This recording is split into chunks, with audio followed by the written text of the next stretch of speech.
अपने पिछले एपिसोड में किए गए वादे के अनुसार हम इस बार एलसी की कहानी के बारे में आपको विस्तार से बताएंगे। एलसी का अर्थ होता है लेटर ऑफ क्रेडिट, यानी कि साख पत्र। नेफेड के अधिकारियों ने इस साख पत्र का उपयोग किसानों के पैसों को लुटाने में किया। नेफेड ने अर्थटेक नामक कंपनी को पैसा देने के लिए इन्हीं साख पत्रों को आधार बनाया है। अर्थटेक कंपनी ने रेनफ्यू सिक्योरिटी बैंक यानी आरएसबी से 600 करोड़ रुपए की एलसी खुलवाई। ये बैंक साइप्रस में स्थित है।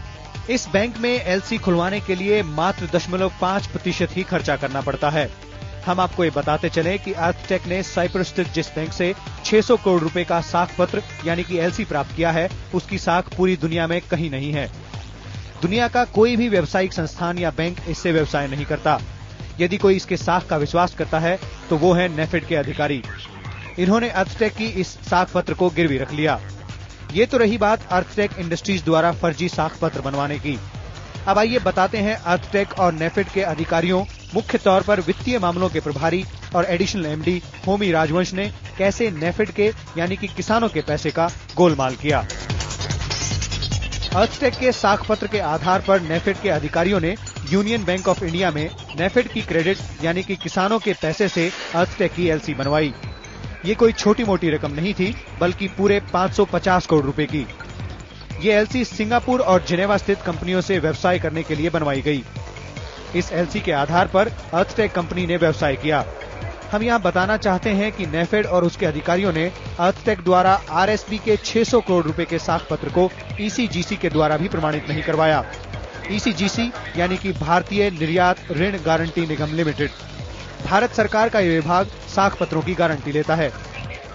जाहिर है कि नेफेड को अर्थटेक कंपनी के साख पत्र को भी ईसीजीसी से प्रमाणित कराया जाना चाहिए था। सवाल उठता है कि नेफेड के अधिकारियों द्वारा किए गए व्यवसाय में ये भारी नुकसान कौन उठाएगा। यूनियन बैंक ऑफ इंडिया अपने पैसों को वसूलने के लिए नेफेड की गारंटी पर निर्भर है और नेफेड साइप्रस स्थित बैंक की एलसी पर निर्भर है।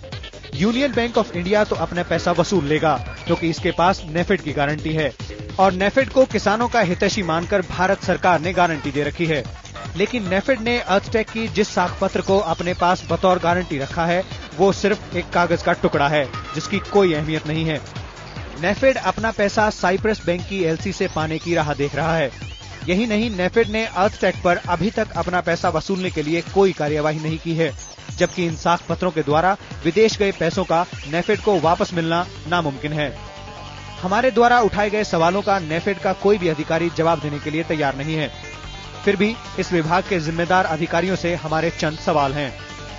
नेफेड के एमडी का कहना है कि उनकी संस्था केवल कृषि ही नहीं, गैर कृषि क्षेत्रों में भी काम कर सकती है। ऐसा अधिकार उन्होंने नेफेड के संविधान में संशोधन करके प्राप्त कर लिया था।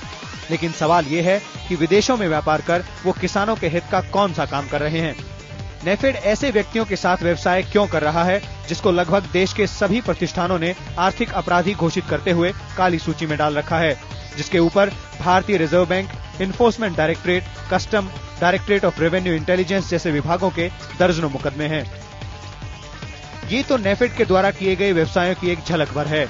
नेफेड में घोटाला इन बताई गई रकमों से कहीं ज्यादा है और हमारी अभी तक खोज जहां पहुंची है उसके अनुसार नेफेड में हुए गड़बड़ घोटालों की रकम देश में हुए बड़े बड़े घोटालों को शर्मिंदा करने वाली है। इन सब मामलों में नेफेड के चेयरमैन अजीत सिंह, एमडी आलोक रंजन और एडिशनल एमडी होमी राजवंश की चुप्पी आश्चर्यजनक है। लेकिन हमारी खोज अभी जारी है।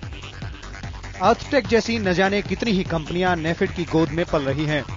इन अर्थटेक जैसी कंपनियों के पीछे किन अधिकारियों और राजनेताओं के चेहरे हैं, अपने अगले एपिसोड में उनको बेनकाब करेंगे हम।